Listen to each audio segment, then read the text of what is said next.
দিবি হারুন সাহেবের মতো লাগতেছে। বেদনা ভরা আমার এই জীবন, আমি আর ব্যথা পেতে চাই না। কষ্ট আরো কটা লাইন কও।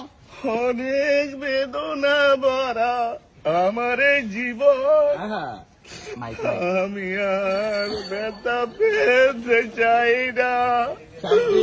অনেক কেঁদেছি আমি এই জীবনে, করুণার পেতে চাই না। থামলে আমরা থামতে গেছি নাকি? আরেকটা নাচতে হবে না, কিছু সমস্যা আছে। তাড়াতাড়ি মামা তাড়াতাড়ি ভাই।